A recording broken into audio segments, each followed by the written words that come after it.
Hello, and welcome to the Power Tools for Coalitions webinar series. I am Nikia Sankofa, the Executive Director of the United States Breastfeeding Committee, and I am so glad to have you join us today for this session. The Power Tools series is organized as part of the USBC's Technical Assistance and Capacity Building Support for our network of state, territorial, tribal, local, and cultural breastfeeding coalitions, community-based organizations, and national nonprofit organizations. Access is free and open to anyone wanting to strengthen capacity to advance policy systems and environmental solutions in the first foods field. We hope that the sessions bring ideas and inspiration. To streamline access, these webinars have been set up as a series so that once you are registered, you will receive announcements for each Power Tool session with the topic, speaker, and details. We understand that it may not be possible to attend every webinar live, so all of the webinars are recorded and archived so that you can watch them at your convenience.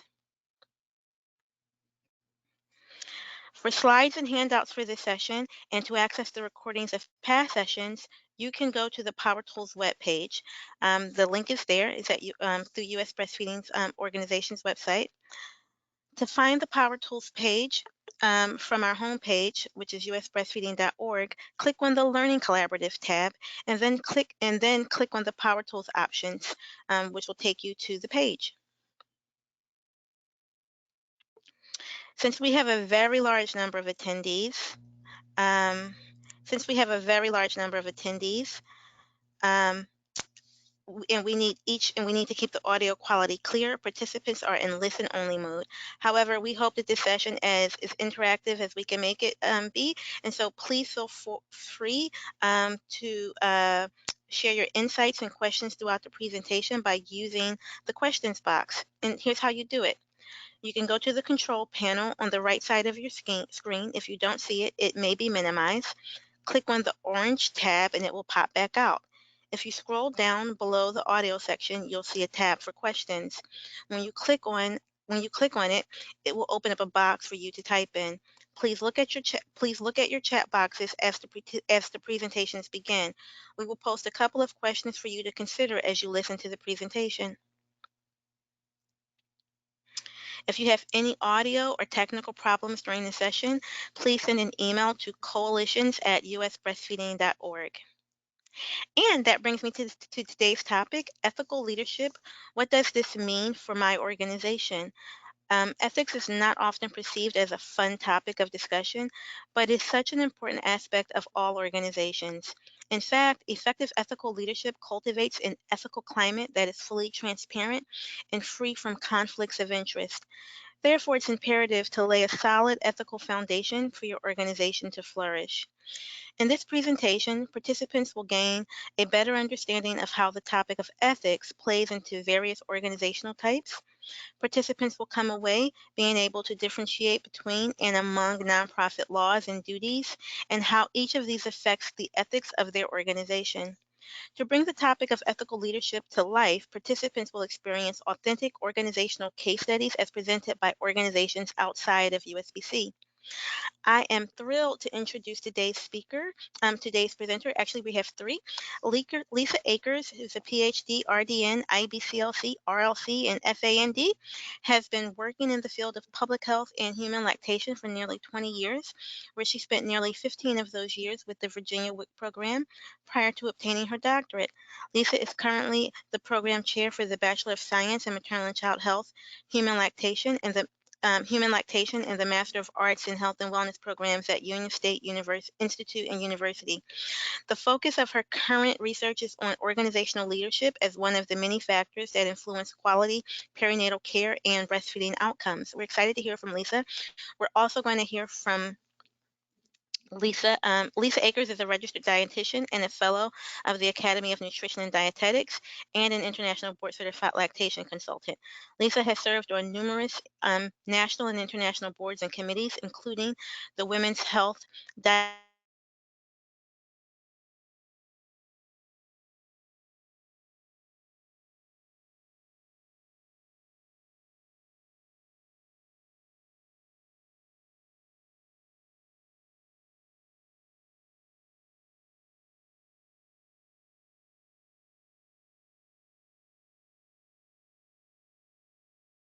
name. Nakia, we might have lost your audio. Are you there?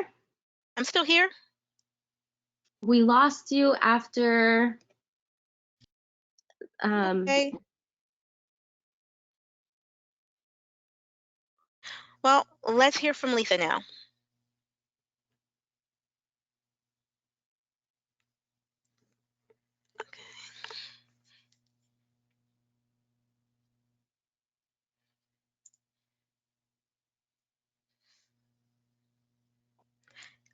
Can everybody hear me okay?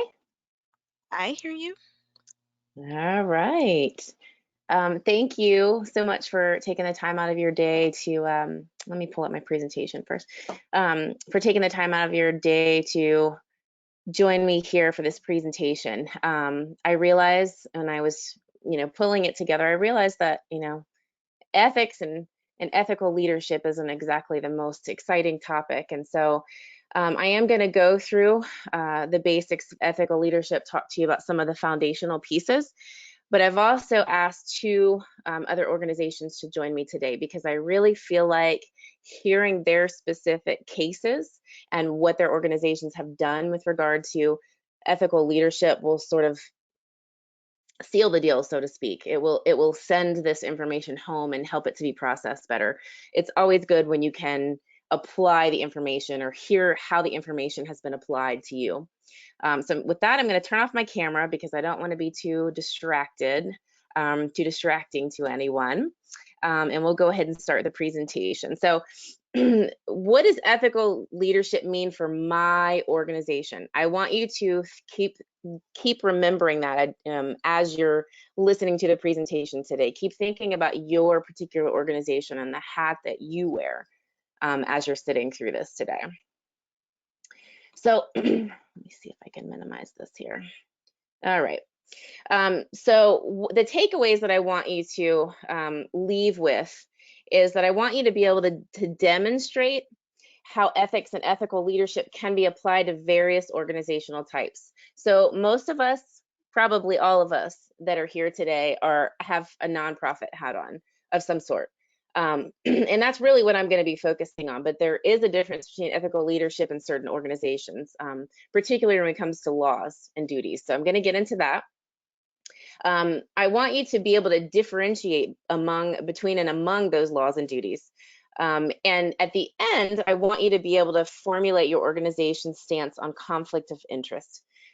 You may already have a conflict of interest policy, and it may be really, really good. It may be completely sound. Or after hearing this presentation, you may realize that there are some holes that need to be fixed. So at the end, that's what I want you to be able to do, is to really formulate your organization's stance on conflict of interest.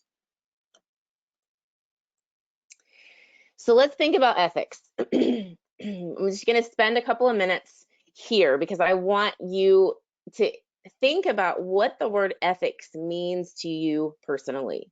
When you hear someone talk about ethical leadership, when you hear someone say healthcare ethics, when you hear them say ethics or ethical behavior, what does that make you think of?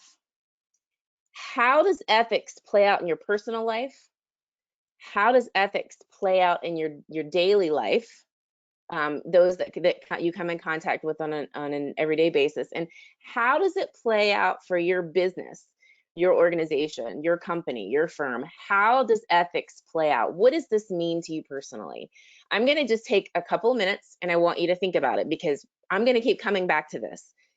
And it's very easy to sit through a presentation and you get to the end and you really haven't thought about what is this definition? What is the definition of ethics? So let me just take a couple of minutes and I want you to think about what ethics means to you.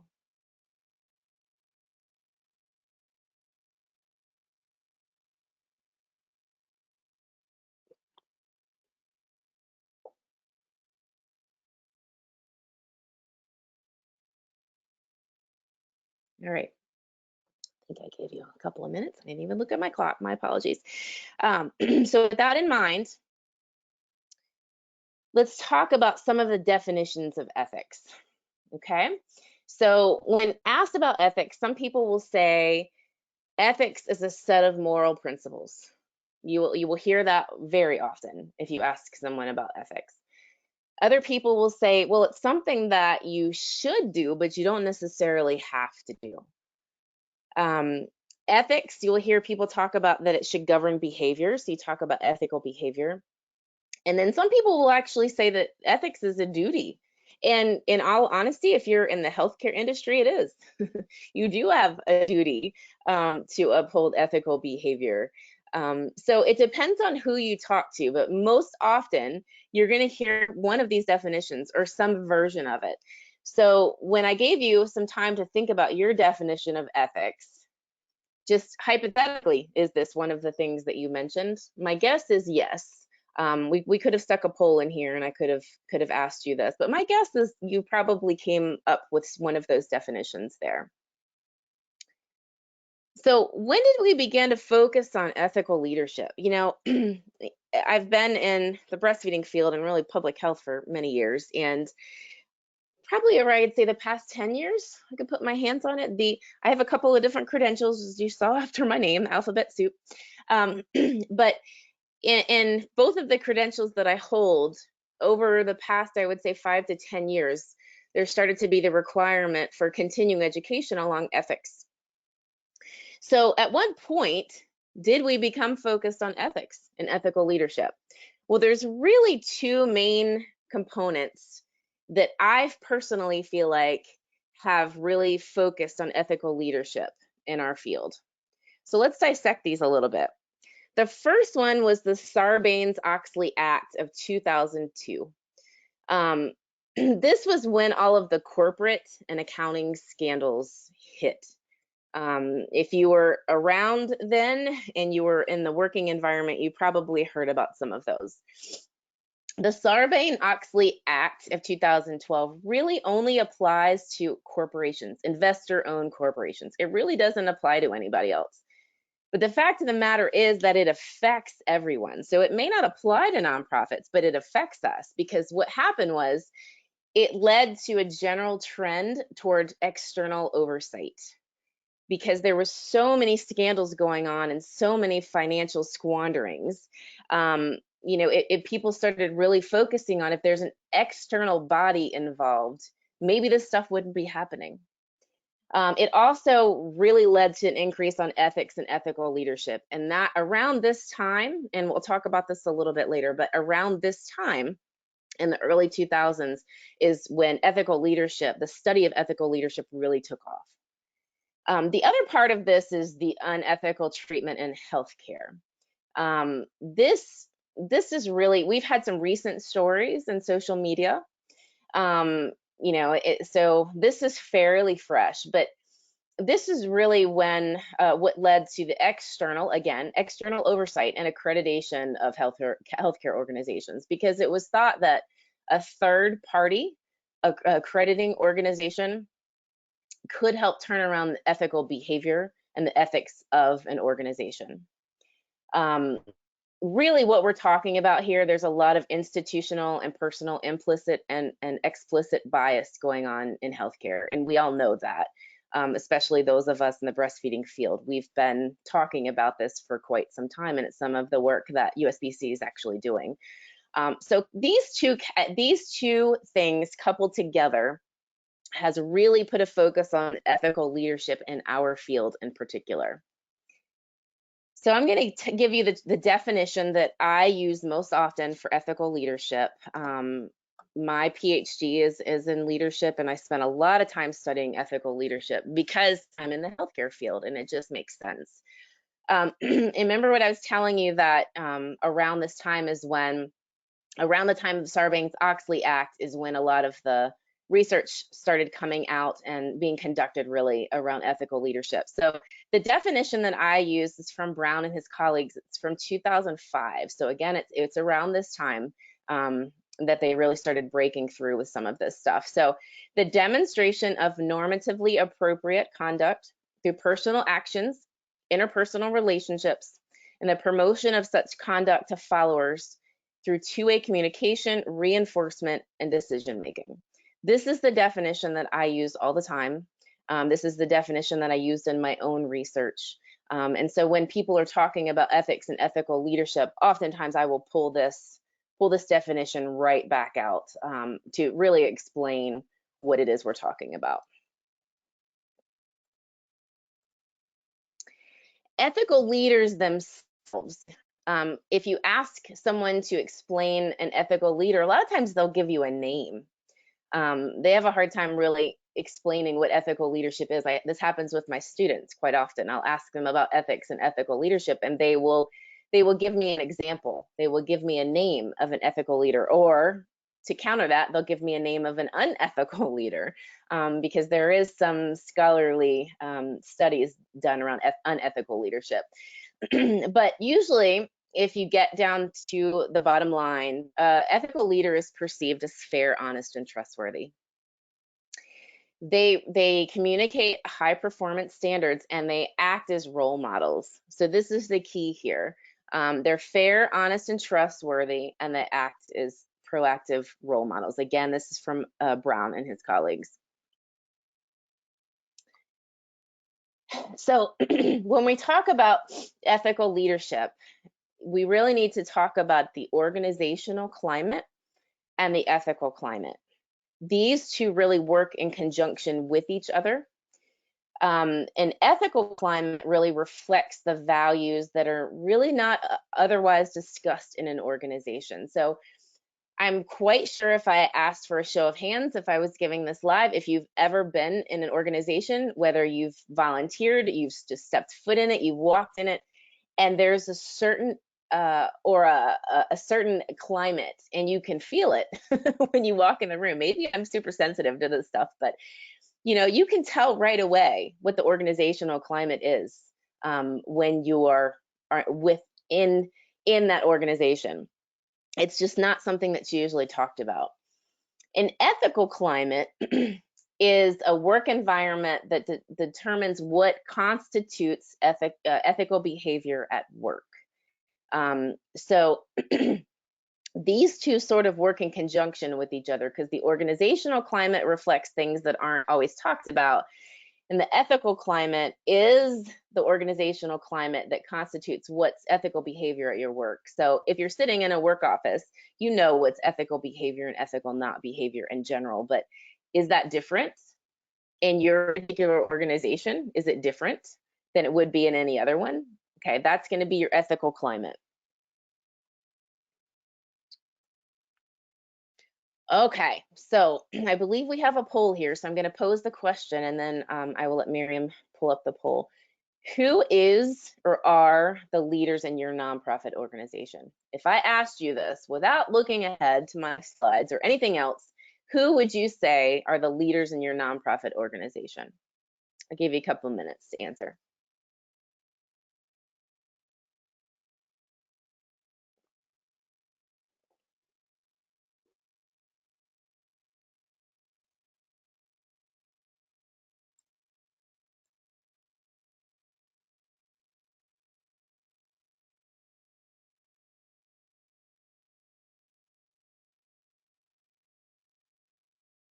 Seconds. We can maybe do a couple more seconds before I close it out.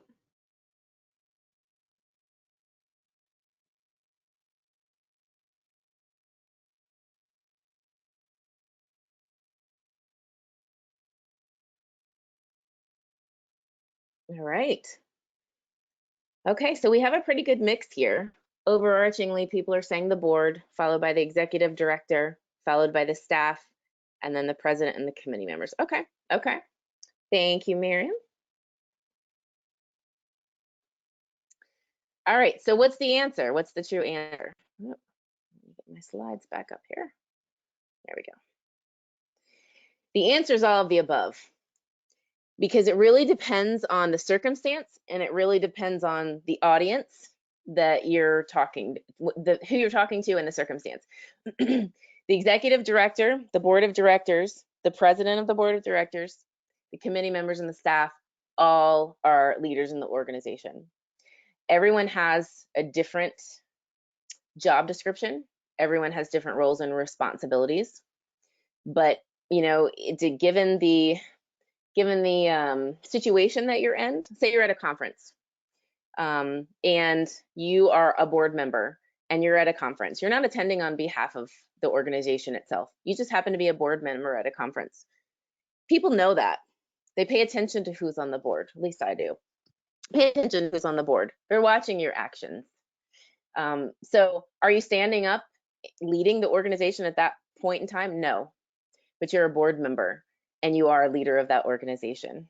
So it's important to remember that, and it's always important to remember, your ethics and your ethical behavior, depending on what environment you're in, but you should always wear the hat of leadership. Okay, so laws, everybody's favorite thing to talk about. Who governs nonprofit organizations? Let's start there. The federal oversight of nonprofit organizations in the United States is the IRS. State oversight is the state's attorney general. So depending on the situation of the particular organization, if you are doing everything that you are supposed to be doing, you're probably not going to have to really answer, other than doing your tax documents. You're probably not going to have to really answer to either one of these. But if your organization is ever called into question, depending on the circumstance, you will probably first hear from the state's attorney general office, their office, and then potentially the IRS, depending on what the circumstances are. But that is the oversight of nonprofit organizations. It is our responsibility as nonprofit organizations to uphold the standards of fiduciary behavior, fiduciary responsibility. It's the responsibility of the organization, if no matter what role you play, whether you are the staff, whether you are the board, the president, the committee members, it's our responsibility to exercise responsibility, that I'm saying that twice, over the organization and its resources. It's our responsibility basically to keep the organization running. That's basically what it means. Everyone is held to certain standards of nonprofit organizations, but the board of directors specifically are the responsible parties for the organization. So let's talk a little bit more about some of these specific laws. You've probably seen these before, maybe you haven't. In nonprofit organizations that I've been involved with, at the beginning of every meeting, beginning of every board meeting, I guess I should rephrase that. Beginning of every board meeting, we go over the mission, the vision, the values of the organization, and we always talk about the fiduciary duties and responsibilities of the board. If your organization doesn't do this or doesn't know anything about it, it's really good to start your meeting with this. So let's go through them so that you understand what they are in case you have not heard of these before. The duty of care is often called the prudent person standard. So you will hear it referred to as both, but it's basically what this means is that as a board member, you should handle the affairs of the organization just as you would handle your own. If you should stay informed, and you should make decisions based on the information that you have. So in other words, if you're going to do something, you're going to put something a priority in your own life, you also need to make it a priority in the organization. So it's the duty of care. The duty of loyalty basically means that you place the interest of the organization above your own.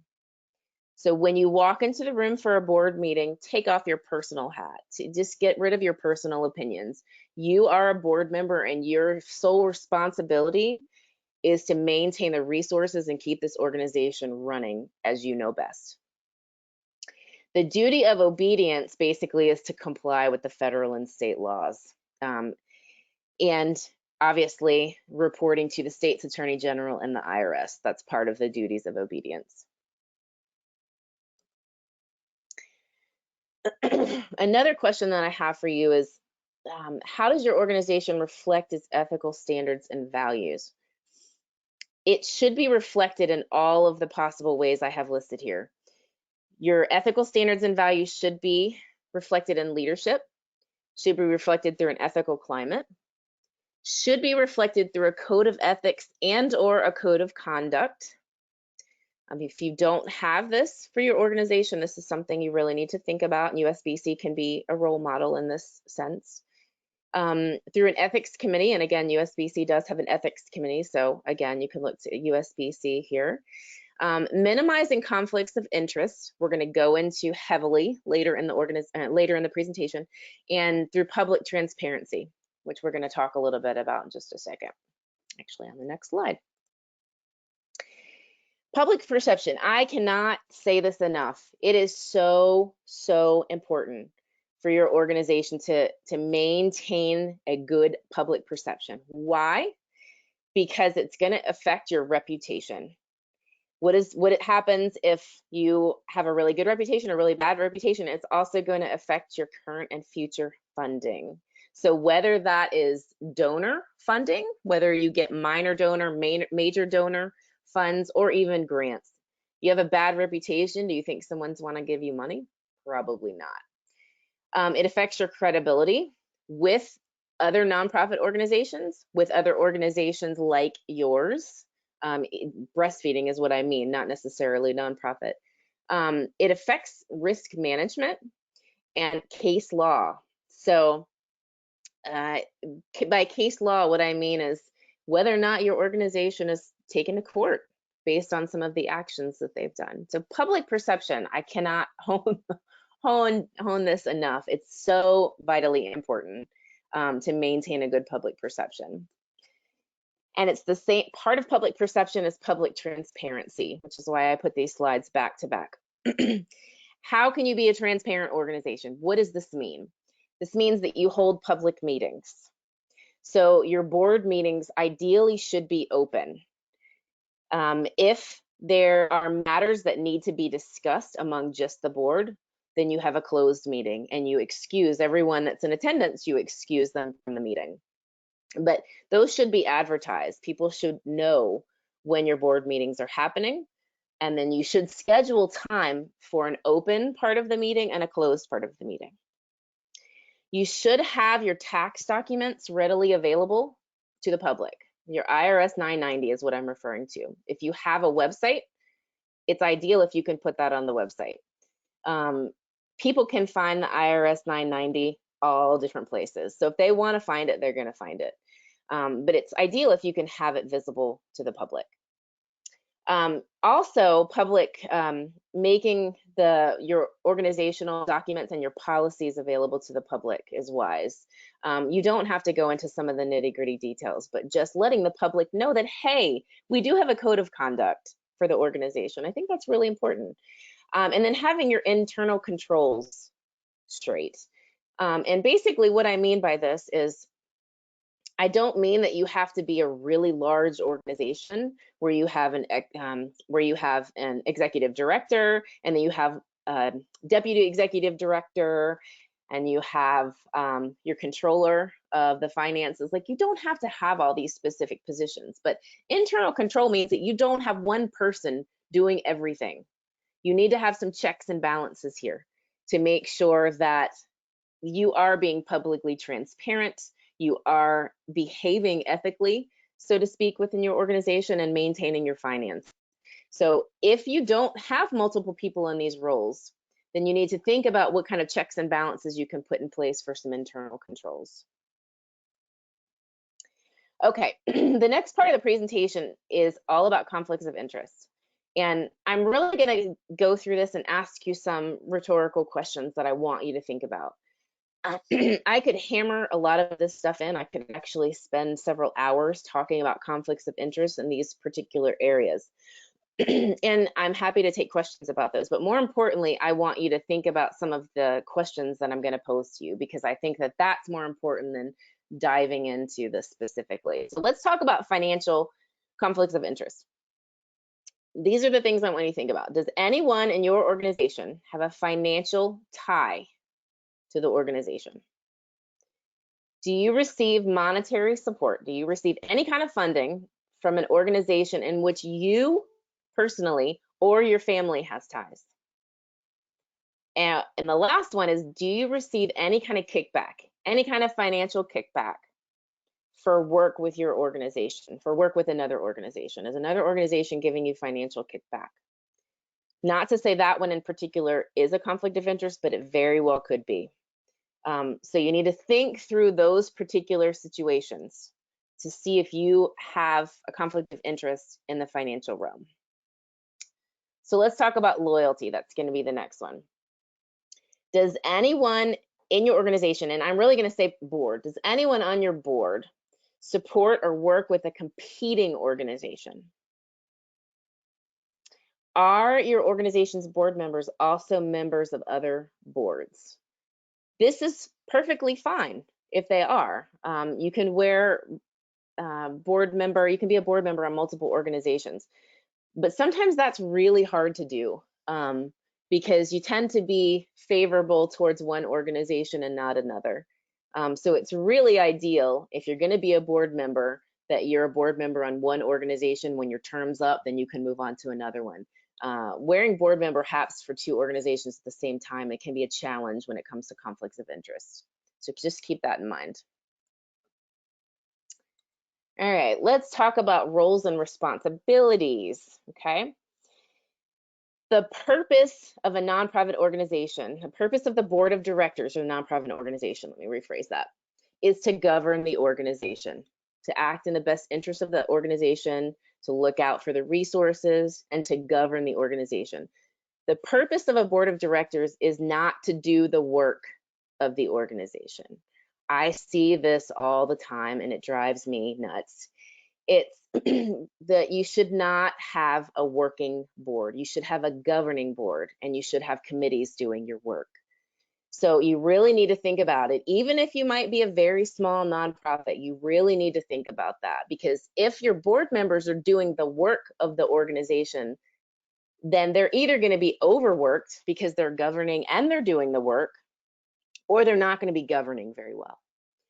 So the purpose of the board members is to govern the organization. So think about what other kind of committee members you can pull in to do the work of the organization. And the other question I ask is, are you or your board members being asked to complete duties that a paid staff member would do? You may not have the budget for a paid staff member, and that's a whole nother story. But if you do, and you're asking your board to do the work of someone that a staff member should be doing, there's a problem there. So you really need to think about that. So gifts and bribery, we usually don't even need to talk about this. This is kind of a given, but I do like to spend a little bit of time on it. Have you ever been offered a gift, whether it's money or funding or just any kind of gift, in exchange for some sort of action from your organization? Have you ever been given a gift or funding or money of any sort from a vendor?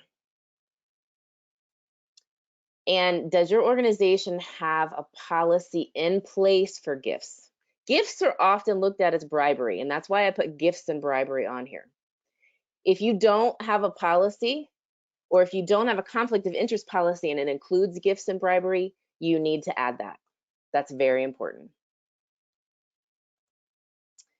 And last, but certainly not least, at least for the breastfeeding organizations, is the international code. The World Health Organization Code of the Marketing of Breast Milk Substitutes, called the International Code. This is the ultimate ethical standard for breastfeeding and lactation nonprofits. It really is. I am not going to spend time on this presentation talking about the nuances of the code. As you probably well know, the International Code was not adopted in the United States. It was adopted by other countries. However, does that mean that we shouldn't try to uphold it to the best of our ability? No, it doesn't. We really should be trying to uphold it to the best of our ability. I am not a code expert. I don't claim to be. I know more than the average person, but I do not claim to be an expert. So I'm not going to spend a lot of time on the code today. But what I want to ask you is, your board members, are they mindful of the code? Do they know what the code is? They may not know all the nuances, but do they understand the gist of the code? Have you developed, since you're breastfeeding organizations, have you developed policies pertaining to the code? If you haven't, you need to think about it. And does your organization need additional training on the code? My guess is yes. We can all use additional training on the code. So that is when you would reach out to the experts to conduct the training on the code, and perhaps even act as a contractor to help you with some of your policies. So how do we avoid? I threw a whole lot of questions at you, whole lot of questions. And they're really rhetorical questions because it's things that I want you to think about. I'm asking you those for a reason, because those are the kinds of questions that you need to be thinking about. But how do you avoid conflicts of interest? First of all, you know your legal standards. You need to understand your state laws, but you also need to understand the duties of a nonprofit. The duty of care, loyalty, and obedience. What do those mean? You need to be able to, your board members need to be able to articulate that in particular.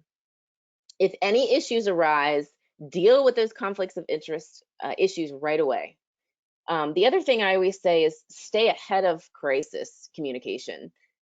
Crises happen. We're dealing with a national crisis right now. Crises happen. If you can foresee some sort of crisis happening, get ahead of it. I always say this with the boards that I've been on, get ahead of the crisis. Go ahead and develop your stance and what you're going to say to the public. You can tweak it later as the details become available, but get ahead of it. Don't chase the crisis. Get ahead of it. Because if you get ahead of it, then you can curb it. If not, you're going to be chasing it. And that really messes with our reputation, ultimately. Develop a policy on conflicts of interest if you don't already have one. Most boards that do have a policy on conflicts of interest, they have their board members sign it. Every year, the board members sign it. So that's an important piece to remember too. And remember, if you have a policy, be transparent about those policies. You really should be proud of them. So it's important to put those out there for your members, for your board. Anyone that needs a policy should be able to go and find it. And then train your board members on conflicts of interest, just like we're going through here. So what's my bottom line advice to you before I turn it over to our partners that are going to be with us today? The board ensures that the organization functions within the framework and advancement of its missions. The board is not a working board. The board is a governing board. And the purpose of the board is to govern the organization and advance the organization and its mission, not to do the work. I talk about this all the time because it's a big pet peeve of mine, but it's so important. Ethical leadership is important because it leads to an ethical climate, which ensures ethical behavior. And organizations should always be accountable to the public trust, public perception, public transparency. It's vitally important to your organization. All right, so because I hope that you got some little glimmer of information out of this presentation, because as I said, ethics isn't usually the fluffiest of material. It can be kind of dry sometimes. And when I was asked to give this presentation, I thought, how can I make this interesting for people to want to attend? And the best way I could think of was to pull in some specific cases for you. And so I reached out to Jeannie Blankenship with the Academy of Nutrition and Dietetics, and I reached out to Sabine Adil. Actually, I reached out to Marcy, their executive director for the International Lactation Consultant Association, and Sabine is going to be presenting to you today.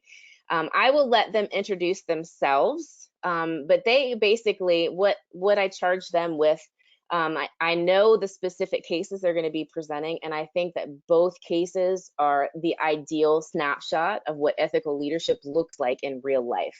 Both organizations are very different organizations, but I think it's important for you to hear these cases. So I'm going to turn it over to Jeannie Blankenship with the American Academy of Nutrition and Dietetics to take it from here. And Jeannie, I will let you introduce yourself.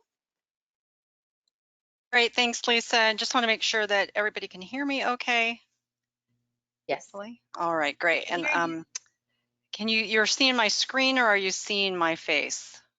Screen. Oh, screen, you are. All right, I don't know how to get this so that my screen is, okay.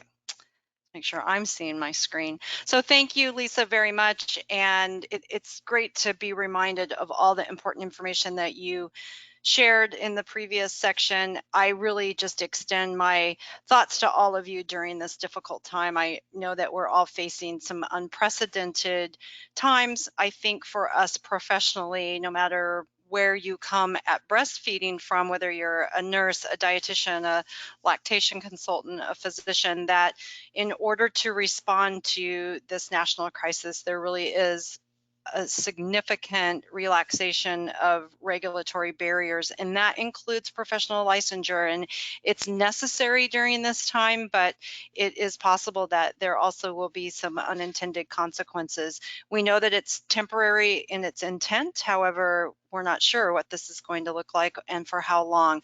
So I would just keep that in mind as you're thinking about the current events and what it means from an ethical standpoint. In fact, just before we came on the call, I had gotten an email saying that we all need to be mindful of the professional ethics that are involved in some of these issues. As a very distant Usbc chair, past chair, I'm pleased to see that this issue of ethics is being showcased. And today I will share background about my organization's code of ethics and then share 2 case studies to show how it's being applied.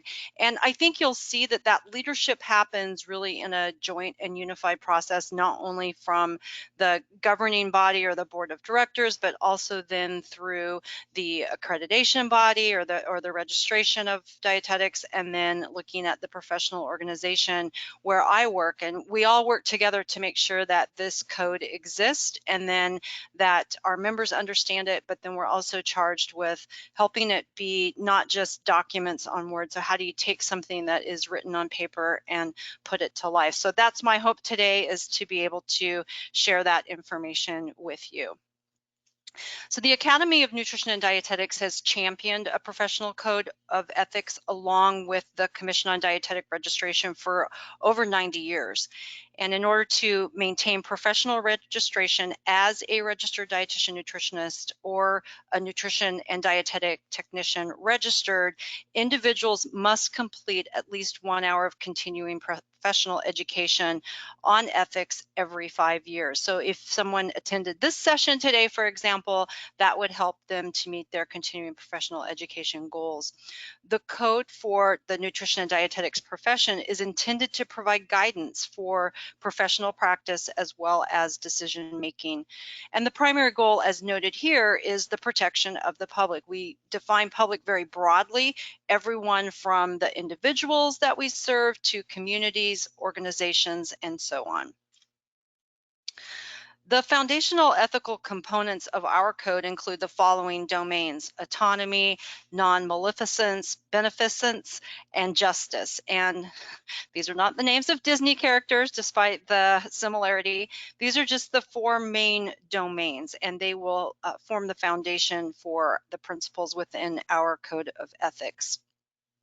There are 4 main principles within the code that align to those previous foundational ethical components that were on the slide that I just noted. The first is principle 1, which is related to competence and professional development in practice, and that aligns with non-maleficence. I'm not going to say that correctly, maleficence. Principle 2 is integrity in personal and organizational behavior and practices, and that aligns with autonomy. Principle 3 is professionalism, which aligns with beneficence. And principle 4, which is social responsibility for local, regional, national, global nutrition and well-being. And that, of course, aligns with justice. So before I transition to the next slide, I want to note that this is a very simplified overview of our code of ethics, that there's actually 32 separate articles underneath these various principles. A key aspect of the code is its reflection of the core values of the profession, and these values drive the profession and were reached by consensus of our members. They're listed here: consumer focus, integrity, innovation, social responsibility, and diversity. This is who we want to be and what we want to reflect, and I think that's extremely important as you think about your code of ethics. Is what are you trying to be? What is that reputation you're trying to maintain? So this first case study is on social media, and this is such a relevant example. Just last night, there is a group on Twitter that's made up of dietitians, many of whom are not Academy members, and the group is very vocal. When they don't like something that another professional says or does, they post, and they post, and they criticize and bully. It's not what they say, it's really the how they say it. It's confrontational, it's written with a negative tone, it's mean, and it is professional bullying. There's no really other way to say that. So in addition to the case study that I'm going to talk about here, this is a list of, or a group of our spokespeople within the organization, and this became such an issue that we had an article in our Food and Nutrition magazine where we talked about civility, and these different individuals gave examples of respectful interactions, even when you don't agree with something that someone might be saying. So where does this align with the information from today? So principle 3, if you recall in the code of ethics, is professionalism. And I didn't share all of the 9 standards that are included underneath this principle, but rather pulled out those that apply directly to this activity. So you can see that there is a need there to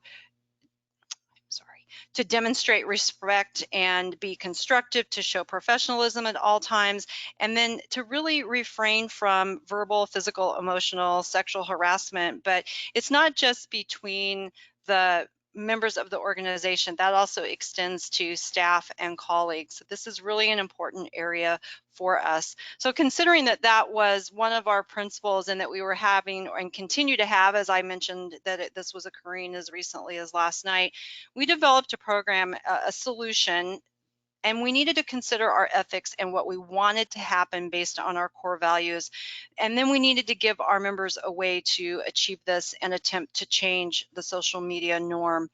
Our pledge of professional civility has been signed by over 2,000 of our members. It's a voluntary public commitment to the civil treatment of professional peers, including those with whom we might not agree on all issues. I've signed this pledge. So last night, when in my position as the Vice President of Policy Initiatives and Advocacy, I was being criticized by this group because they don't feel like the organization as a whole has responded to the COVID-19 virus. I didn't engage, and that was extremely hard for me. Like many of you, I have been working almost nonstop for the past 2 weeks to make sure that our members are able to practice via telehealth, and more importantly, that we ensure that food and nutrition security programs continue and are giving the flexibility they need during the pandemic. I wanted to say that to them. I wanted to tell them all that I've been doing. I wanted to say that they were wrong, but instead I waited and I looked for a way to respond more positively about the great work we are doing, to not engage in that same type of behavior and to come back at them. And I think I might not have thought about that so much if I hadn't taken this pledge and if I didn't know how quickly things happen on social media and that need to stop, pause, reflect, and then to think about what I really wanted to say and how do I get the best information out there. The second study is around consumer protection and licensure. And unlike many professions, our organization is regulated on a state-by-state basis. We're all registered dietitian nutritionists, but we don't all have similar licensure laws in the states in which we live.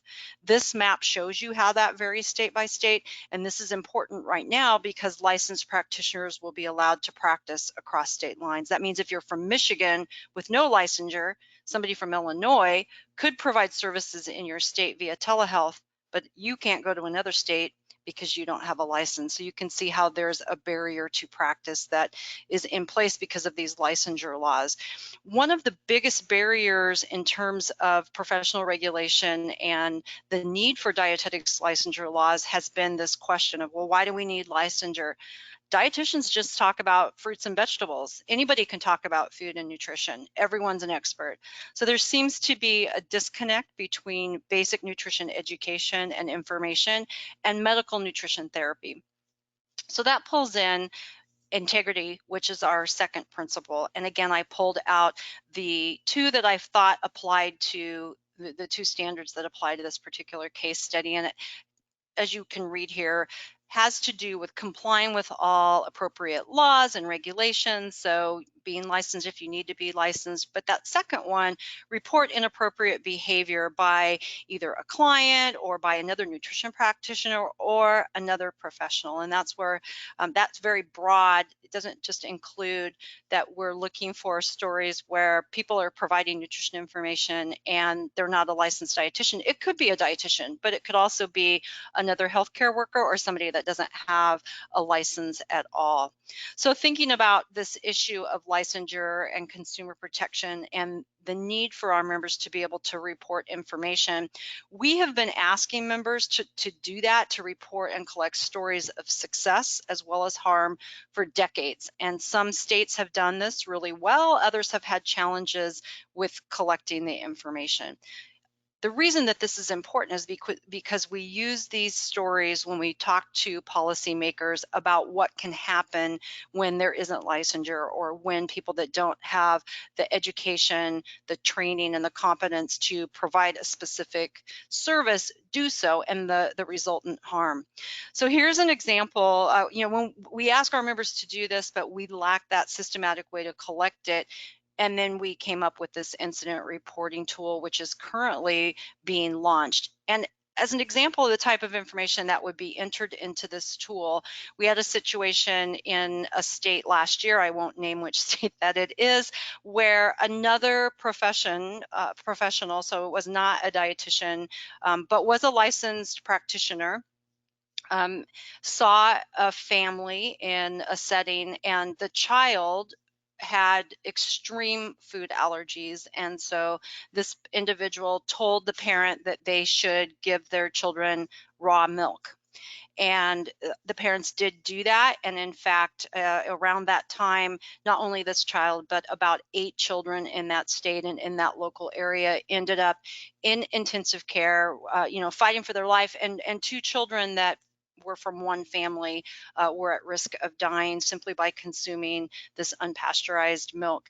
And the state law allows for that type of milk to be available within the state, but I think what was misinformation was that professional giving that parent nutrition advice about food allergies that didn't have any kind of expertise and training in not only food allergies, but in food safety and the recommendations that are set forth by the FDA and CDC. So that would be an example of the type of story that we would collect here. So we're trying to do the leadership part as an organization to set it up so that if we're asking someone to follow and act a specific way within the code of ethics, that there is a way that this can happen. Some common misconceptions about our code of ethics. It really is intended, and Lisa touched on this, to protect the profession and our credential, but more importantly, our reputation, that you aren't identified as an organization or a profession that will fly off the handle or will react very inappropriately to information. And in my world, in policy and advocacy, that is extremely important. It is like when you want your children to come and tell you information on a regular basis that is difficult to hear. You can't fly off the handle when they tell you. You got to make it easy for them to come to you. And I think that's the same about our profession. We have to really make sure that we're listening and considering all sides and trying to understand the viewpoints, because those differ among our members as well. It's not just that they differ among policymakers, but we're not the practice police. We're not out there trying to catch individual people. It's about that reputation, and it's about the profession and credibility. In order to give our members the opportunity to run through a decision-making process, we have developed this chart, which is a step-by-step process. I provided a copy of our handout for you. I think it's extremely well done, but it really gives you an idea of how you think through this in a methodical way so that you aren't jumping the gun. You are thinking about what a situation is and the ethical considerations, and then determining next steps. I didn't go into each of the areas of our code of ethics. We have a very robust internal process where violations are reported and they're reviewed and considered, and a committee within the organization reviews those and then makes a decision on what will be done with the information and with that particular individual's registration, or whether they'll continue, to be able to be credentialed as a registered dietitian nutritionist. So I listed our links here, but I'm happy to answer questions if any of you want to shoot me an email, or of course during the Q&A session. So I'm going to turn it back now. Hopefully I can get this back to you.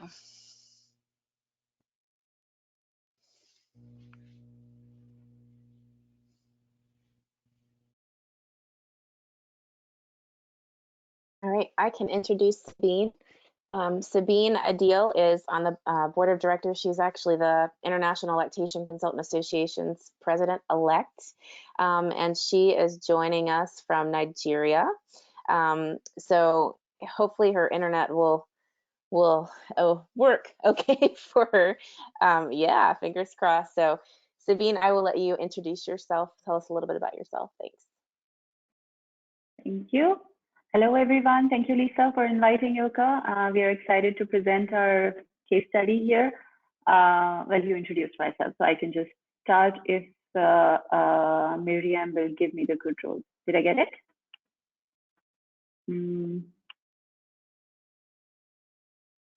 Yep, that should be working. Looks like Can it. you? Yep, looks like it. Great. Yeah. All right. Yeah, so that's me. And I'm basically from Pakistan, but I live in Nigeria these days. And it is an honor to serve on the ILCA board. And here we are presenting. Let me just start by introducing our organization, which I hope is familiar to everyone. The International Lactation Consultants Association. We were established in 1985. We have over 3,000 members worldwide. We are governed by an 8-member board, which includes me, and we are representative of the international membership. Our vision is world health transformed through breastfeeding and skilled lactation care, and it is our mission to advance the international board certified lactation consultant profession worldwide through leadership, advocacy, professional development, and research. And I move to the next slide, and I think I should turn off my camera so that there's less distraction. All right. This case study explores our leadership actions in the evolution of our International Code Committee and its support of our bylaws and governance policies in an ethical manner. The World Health Assembly created and maintains the International Code of Marketing of Breast Milk Substitutes and mandates against predatory marketing of infant feeding alternatives. ILCA has, since its inception in 1985, been a global leader in its support of the International Code. Our bylaws and governance policies require that no funds be accepted by ILCA from entities failing to meet their code obligations. ILCA believes that as a non-governmental organization status and official relations with the World Health Organization, that many of you like to call WHO, we are an international role model.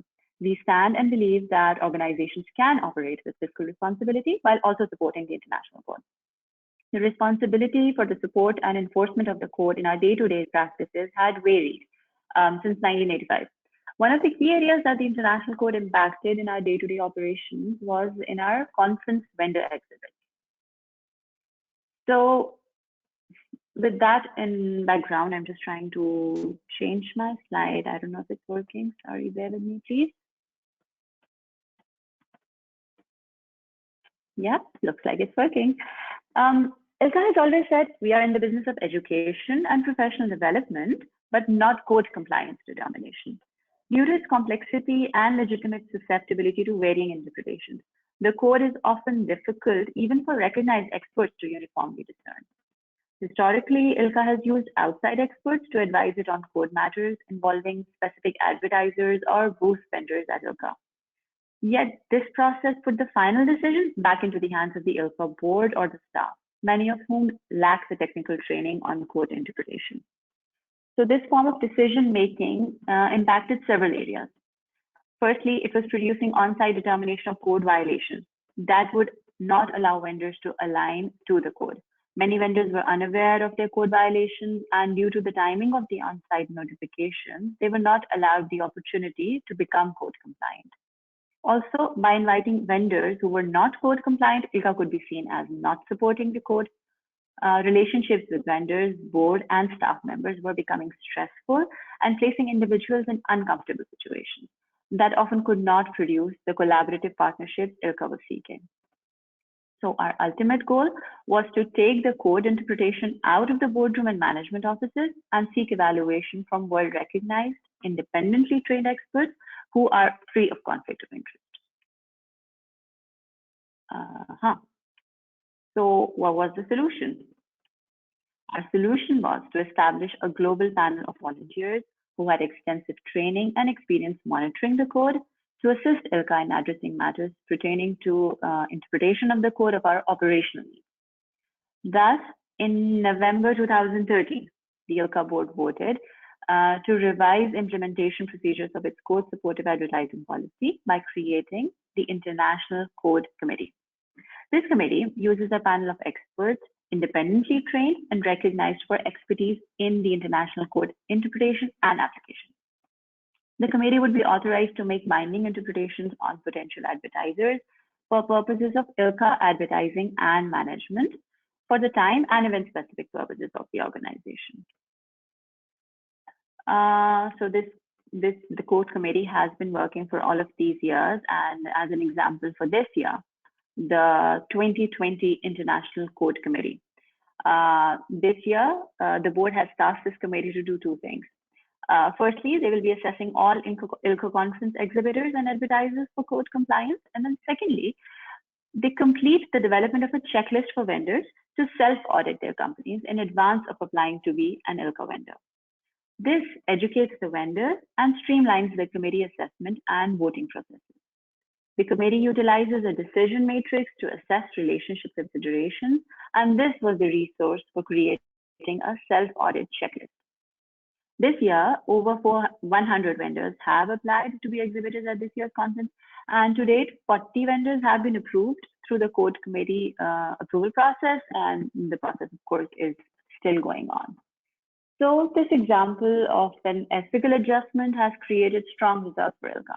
We have a trusted team now to rely on and deliver consistency in our response and commitment to the code.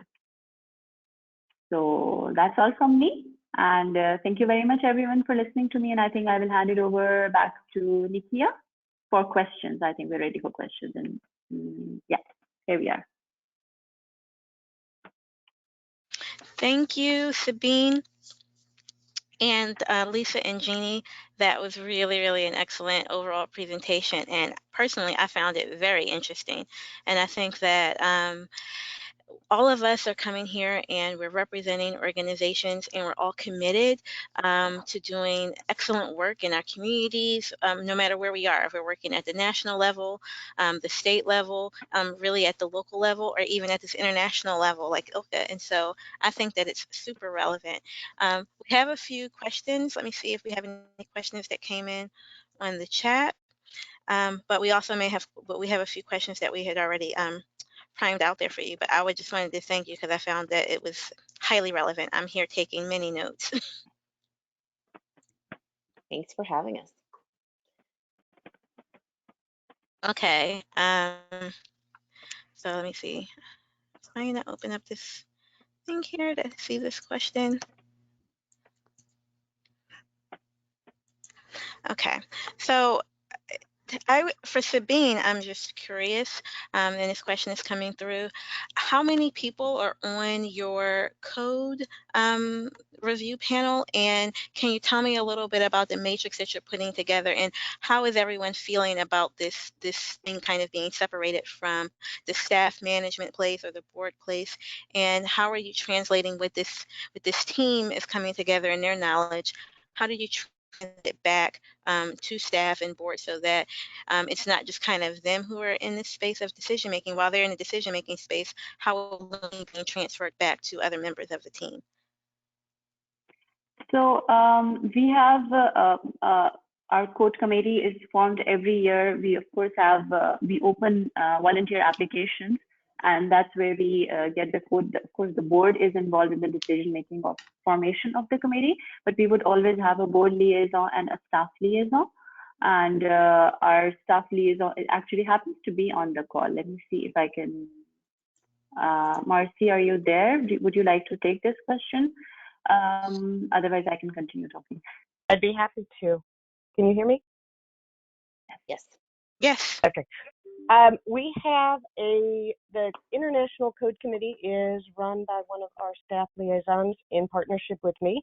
And then we have a board liaison that also assists. We have a group of approximately 16, and we have integrated a project management system online where they receive weekly communications with the information that we receive from our publisher and the applications, and then they have a standardized process that they go back and review, type their comments in, hit submit, and then we aggregate it and communicate back out that week's results.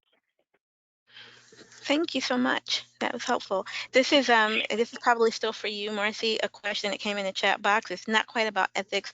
People have high hopes about ILCA's conference still going, still happening this year, and so they're wondering, do you know when you'll be making a decision around that?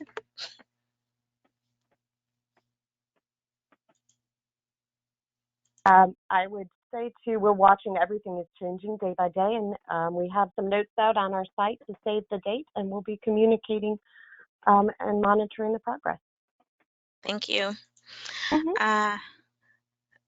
So this question is actually for Jeannie. So in this age of social media, are there good ways that you keep your private and professional life separate as you're dealing with ethics? So that's a And how are great you question. working? Yeah, that's a great question. As an organization, there's a few levels to this. I think first and foremost, you have to consider your position within the organization so that, in my personal position, I know that it doesn't really matter what I say or do. It is reflective of my organization. So I have to be really mindful of that personally as well as professionally, meaning that I can't just say whatever I want politically on my own Facebook or in public. I can't, if I show up to something that's very far to one side of politics, that it's taken then to mean that that's where my organization stand. And that's a compromise that I make in my position. And I think that, others in my level in the organization have a similar challenge with that. What our social or our strategic communication team has done to help with some of that is we do have separate public and private facing social media, and that includes I have a Facebook page that I use professionally, and I have one that I use privately. And on Twitter, I think my father and about 2 other people are on my personal one. But I try not to post things even politically on my personal Facebook, but it's hard because I have a lot of friends that are dietitians that are also on my personal page. So I think that guidance though of having a separate account is very important, and that if you do have strong beliefs personally that you want to express on social media, that you consider having the filters in place so that those are private accounts that you have to select who can follow you and join and just put those systems into place. But I think we're in an age where things we say and do can come back to haunt us at any time, and they can be taken out of context. And so we just have to be really mindful and vigilant about how we approach that. As an organization, we also have specific people that are allowed to speak on behalf of the organization. So there are social media ambassadors that receive additional training, but within the organization, there's a social media policy that every employee has to read and follow, and it definitely goes into that public versus private posting of information. Thank you, Jeannie. This next one is for you, Lisa. There seems to be a generational gap in understanding some of these ethical issues. How do you manage these? That's a that's a good point. I deal with college students. It it's when we talked about when USBC approached me about presenting on ethical leadership. I do sit on the ethics committee for USBC, and when we were talking about ethics, it I brought up the fact that I have students. I teach the masters in the master's program, by the way. I should say that. So I have master's students, I have graduate students that don't understand what ethics is. They can't define it. Most of them, I would say, they're not necessarily older, but there is definitely a generational gap in people really understanding what this is. And I just think it gets back to the organizations having a code of ethics in place, and then working to get the word out and train board members. Part of training our future, really, in our field is going to be training these college students that are coming out, not even college students, I should say, training these adults to be our future leaders. And part of that training comes with the ethical leadership piece. So we want people to take our place on the boards, as board members. We want people to take our place in organizations. So we need to be able to train this next generation that's coming up to take our place. I think that's the training is going to be the key here, I think. Okay, and this is a related question, and so I'm wondering if the answer is the same. For organizations who rely on volunteers, how can we ensure that that we're implementing ensuring implementation around accountability for ethics for volunteer behaviors? I mean, I think Jeannie's can probably take this one as much as I can, because if you look at the checks and balances, so to speak, that the Academy of Nutrition and Dietetics, they're all volunteers. All of the dietitians that are members of they're paid members of the Academy of Nutrition and Dietetics, I should say that. But the board members are volunteers. A lot of the dietetic practice group board members are volunteers. And so they've put this system of checks and balances in place to ensure ethical behavior, ethical practice. So Jeannie, do you want to add to that? Because I really think you could answer this better than me. Sure. And I would say that, this is an ongoing process where all organizations are constantly trying to do better, right? It is just something that you can't put on the back shelf. So first and foremost, it starts with our board of directors. And on an annual basis, we have legal counsel that comes into our board and reminds them, goes through step by step what Lisa just talked about. What is your role and responsibility in this organization? What does that mean for you individually? How are you going to, act in a manner that is ethical? And what are the ramifications, not just from us as an organization in terms of ethics, but legally as a board of directors, when you don't act ethically, what can happen? So it starts at our top level with making sure our board is well versed in what their role is and the implication of ethics in practice. The second thing is, and Lisa touched on this also, is when we undertake meetings or activities or committees and task force, that conflict of interest piece is extremely important. It doesn't necessarily preclude someone from participating in a conversation, but it's important to lay all of that out up front. Board of directors might have people on there that are in private practice that have a lot of Medicare beneficiaries. So then we're talking about Medicare policy. They get paid by the work that I'm doing. So, there's these wraparound things that happen that you have to be mindful of. And sometimes we miss those disclosures. Everyone's not, they volunteer and they participate on a committee, but they didn't tell you, oh, by the way, I had a $10,000 grant from a food or beverage company that then comes into play. But as long as you've done your part to protect the organization, and I think your intent is to prevent that kind of activity, you just have to have those systems in place so that you are constantly bringing that to the forefront. For us, I mentioned 90 years of a history with this. It's an ongoing reevaluation process, and Lisa mentioned education. That's just that's so fundamental to this is when you have people that volunteer, especially if you bring them in from outside your organization, then they're going to need a primer on exactly what's expected and what level of engagement, with that level of engagement, what the ethical responsibilities are. You can't just assume that, oh, if you're working with somebody from another organization, that they're going to come in with those same values as you have. But in the end, you have to be willing to pull the plug. If someone isn't acting in an ethical manner, you need somebody within your organization. I needed my strategic communication last night along my side saying, don't respond to that, don't do it, it'll pass, it's the right, just let it go. Like, you need the voice of reason in your group that says it's okay to remove someone that's acting unethically, or it's okay to give this a second look, whichever way you're going on that. Thank you, Jeannie. Thank you, Lisa. Sabine, I think this question is coming back to you. A lot of our members at the state level coalitions and also local and cultural and tribal, they have their own meetings, and they're also interested in making sure that they are well aligned and have vendors and people in place who are aligned with the code. And so they want to know, might ILCA make your interview questions or your decision matrix available to vendors for local and state level vendor evaluation? Is it something that's even accessible on your website? Nikia, sorry, your voice was breaking. I think I did get your question. I think I did. Correct me if I didn't get it.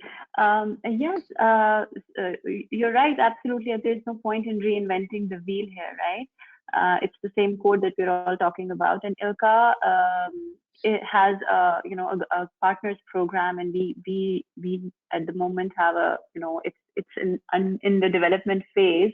But our regional partners, we can build a sort of relationship where the resources that we have already developed can be possibly be shared with our partner organizations. And also there are some basic resources. Like I said, there's no point in reinventing the wheel, and for sure we can look into it. And of course our code committee can look into it and decide how this initiative of making this matrix. Actually, this is our first year that we've done this. So Okay. I think let's see how this goes. We are excited about this way of dealing with the issues.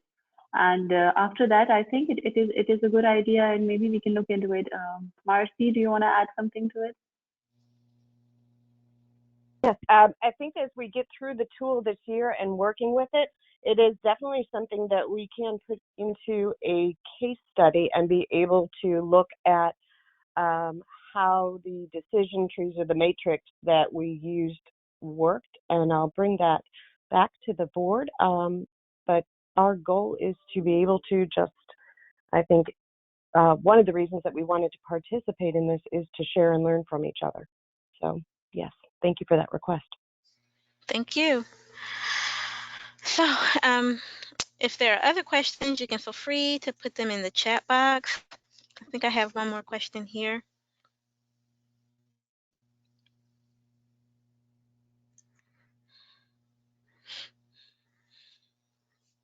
So what ethical, and this is I think for Ilka also, what challenges have you faced in making ethical decisions about breast milk substitutes?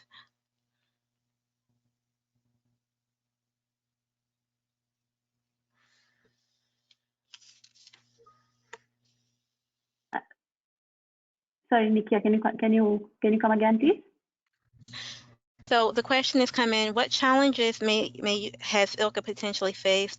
So so let me just frame this up a little bit, because I just kind of read bold, but the question is, what challenges have you faced in making ethical decisions about breast milk substitutes? And I guess I can extrapolate from that is that, you've made this committee kind of come together to kind of help guide you through this process of ensuring that even though where you have most of your conferences here in the U.S., although they're not a nation that's adopted the code, that you as organizationally are doing your own work and kind of ensuring that you've built in compliance around your interaction with vendors.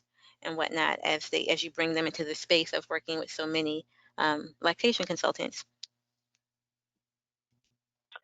I think if I were to answer that, I'll jump in. I think one of the biggest challenges is that it takes a process of education in some level. So it's not just a simple no, you're not, but we do a lot of educating with here's what we found, here's why it is. And so there is not some back and forth, because people need to understand and process and really see where our decision is coming from. So I think at points it is just the natural learning process as we're talking about the code and why they right now are not in compliance going through that education process, especially with sometimes you haven't met the people directly face to face. So it takes a objective and a little bit slower time. Thank you, Marcy. So I think that we actually are done with questions for now, and so I'm going to turn it back over to Miriam because I know that we have some other slight announcements from USBC land, and I want to thank again all of our presenters for being with us today. This has been a really, really wonderful session, and I think a good base space for us to think about how we're doing our work in our organizations. And now for a quick USBC update, Miriam, do you want to go back to the slide deck, or should I?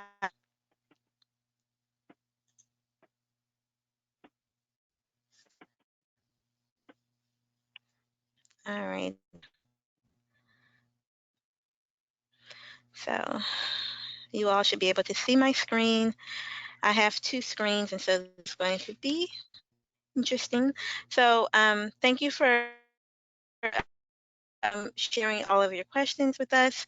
And so, as most of you have probably heard, at USBC, we did have to cancel in the face of COVID. Um, our conference in Scottsdale this June. It's just been postponed. We are going to be meeting again in Scottsdale in June of 2021, and we look forward to interacting with you at that space. In the meantime, we had some really, really lovely proposals that came in, some very interesting things, and we're very much looking into how we can utilize some of them to kind of still create a conversation and have interactions with you about some of the work that came in through our conference application process. And so keep looking out for some messages from us about what will be the virtual offerings for some of those presentations. And that brings us really to the end of our session today. Move forward a slide. That brings us to the end of our session today. And so thank you so much, and thank you to our presenters for everything that you do. And thank you for all of you who decided to join us today. I really, really appreciate it, and have a wonderful day, and stay safe.